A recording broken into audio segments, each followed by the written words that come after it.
Next, we're going to be talking about bagging and bootstrap forests, which are two types of ensemble learning methods. So what's the big idea with these two methods?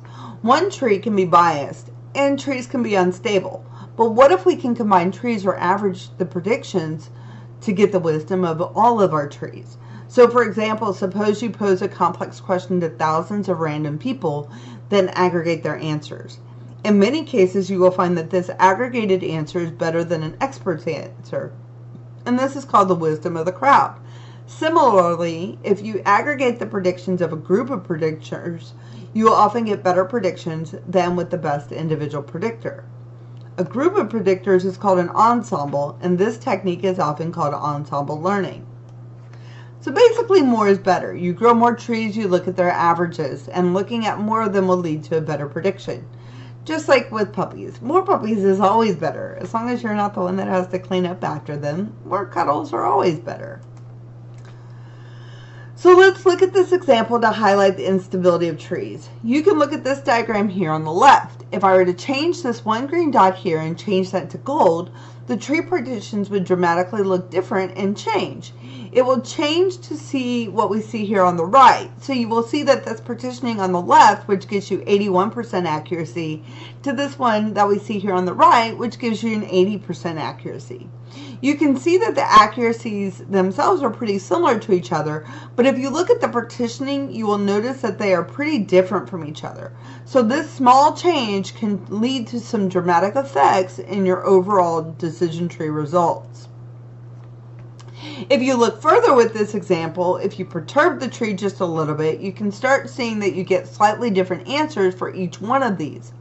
When you fit the data, it's going to lead to different results. So the idea is, what if you perturbed the trees and you had 3 different trees that you fit? So you're going to combine these models into a single average model, and that's going to be more representative of the truth. And that's effectively what we're trying to do with bagged trees. A bagged tree is a special case of a bootstrap forest tree. And notice that perturbing the tree just a little bit, as bagging and boosting will do, will smooth your edges from the single tree. So here, if you look at this at the top, we see that we have a single tree, and this is what it would look like if you were to plot it. Now, when you look at a bagged tree that's over here at the bottom left, there's a lot more smoothness to it.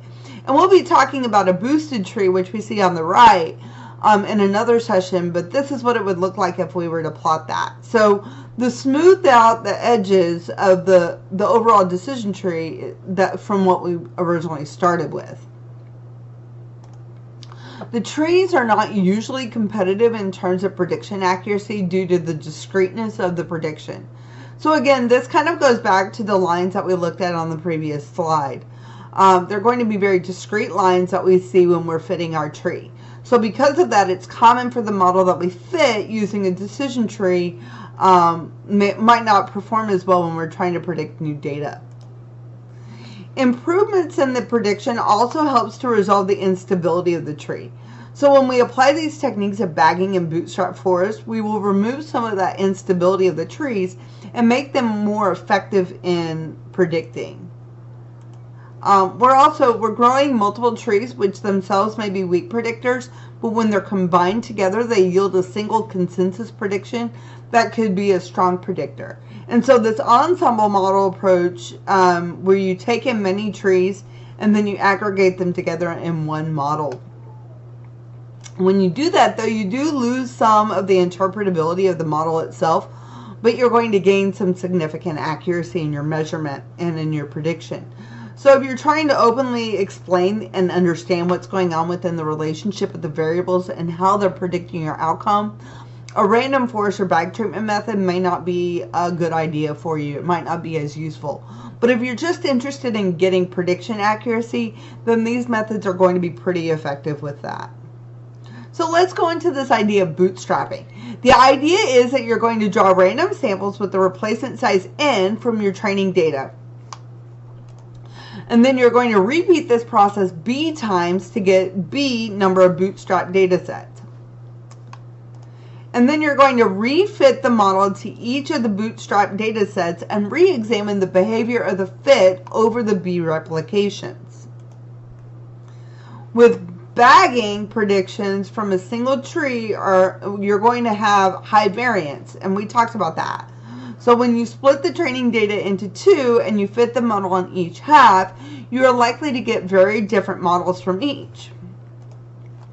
And so with bagging, which stands for Bootstrap aggregating, it has a single purpose, which is a procedure for reducing the variance of the statistical learning method. So you're averaging a set of observations to effectively reduce that variance. And if we had B separate training data sets and fit our trees to each set, the average of the predictions together will give us a low variance in our model. Generally, separate training sets are not available, which is why we will apply the bootstrapping approach in practice. Using the bootstrap to generate B bootstrap training data sets, we can get a better prediction of our outcome. So let's go through the visual here to better explain what's going on with bagging. Here we have our data set. We have 1 through N observations in our training data set. And then what we are doing is we are going to take a selection and fit our tree in each subset of data. So in our first subset, when we have picked a certain selection here, the ones that we have highlighted in blue are the ones that we've selected. And we've gone ahead and taken 1, 2, 5, and 6. And then in this particular training set, we took 2, 3, and 5. And the next one is 1, 3, 4, and so forth. And so now we're going to fit our decision tree on each of these subsets of our data. And we start out with the training data set, and then we're taking B samples with replacement of our initial training set, and then fitting our trees on each, generating a prediction, and then taking the average of those predictions as our final prediction. Let me show you another visual that may further explain this. We start down here at the bottom with the training data set, and then we're going to do some random sampling with replacement, and we're going to generate new data sets called B bootstrap training data sets. And then in each one of those, we're going to train our classifier. In this case, we're looking at a decision tree as our classifier. So we're going to generate all of these predictors, and then we're going to generate the classification as well. And so our final answer is going to be the average of all of these. Trees are going to be grown deep when they use all of the inputs and they are not pruned. Remember, we typically prune a decision tree so that it does not overfit. In this case, when we're applying bagging, we're not doing this. We're not pruning the tree at all. So each individual tree is going to have high variance, but averaging the B trees reduces the variance in our prediction. The observations that are not used in the given tree are going to be referred to as our out-of-bag observations. And those observations are what is going to be used for our validation set. So when we look at the accuracy of our classifications, we're going to look at the out-of-bag predictions to see how well it performed on those. The prediction for the out-of-bag observations is going to provide an estimate of the prediction variance, which is what we will use to assess the overall model effectiveness. So one caution is that the predictions from our bagged trees and bootstrap forest should only be trusted if it's built on predictors that you know are going to be important inputs. So bagged trees or bootstrap forests are great tools for identifying important variables. However, it should not be used as a technique for prediction. You should build these on the predictor variables that you know are important variables. And using all of the variables could lead to increased error in your predictions. And some non-important factors will be forced into your model, which ends up biasing your predictions. So you want to make sure that you take the ones that are not important out before you start fitting your model. So let's talk about the bootstrap forest. It's also known as a random forest, which is a term that is more generally used in, but some books call it a bootstrap forest, which is the same thing, once again, as a random forest. A bootstrap forest considers only a subset of data for growing a tree at each step. And then bagging is the term for averaging many trees together, grown using Bootstrap samples for the training data set, and all inputs are going to be considered for splitting at every single step. A Bootstrap forest does bootstrap sampling of the rows, but considers splitting only on a random sample of the columns at each step. So I will show you more of an example about this here in a little bit. It adds extra randomness when you grow the tree. So instead of searching for the very best features when splitting a node, it searches for the very best feature among the random subset of features. So if you remember when we were talking about decision trees, where I was looking for the variable with the highest log worth, and that was going to be the next split for our decision tree, a Bootstrap forest is going to do something similar, but only for a randomly selected number of variables and not the entire population of variables. And this is going to add some diversity to your tree, which is going to yield an overall better model. So let's look at a visual of a Bootstrap forest and what it looks like. We start out with our sample training data set, and that's what we see here. Then we're going to go ahead and fit the tree using a random subset of predictors that we're going to choose at every given split within the tree. Then we're going to try a different approach where we know now we're going to select different random subset of predictors and then see how that fits. And then we'll do it again, and then we'll do it again. So in that case, there are 600 trees that we will grow, and then we will aggregate or average all of those predictions. And then whatever the average is of these overall 600 decision trees is going to be our random forest prediction. Now let's look at the difference between a Bootstrap forest and bagging. A Bootstrap forest is only going to consider a subset of the total features. So if you have 20 variables in your data set, it's only going to evaluate a smaller, less than 20 or whatever number you choose. It's going to be an input that we have into how many we assess at each split. Then that is what we're going to be looking at. The N can be selected via maybe out of bag error, but typically the N that you use is the square root of M. So if you have, for example, 16 variables, then the square root of 16 is 4. So typically you would choose M to equal 4, or that is, you are looking at the 4 random selection of prediction tables at each split. And that is the situation where your big M, the total predictor variables, was 16.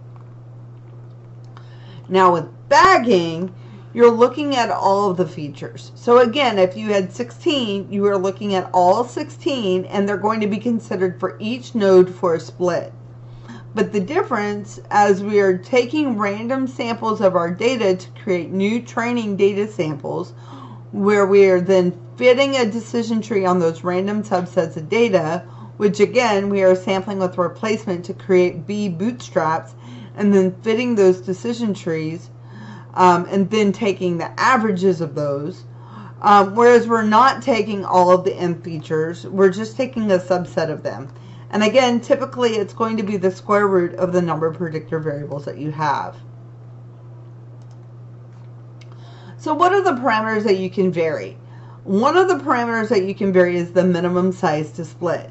This controls the minimum number of observations in each branch. And the default is going to be 5 within the jump platform.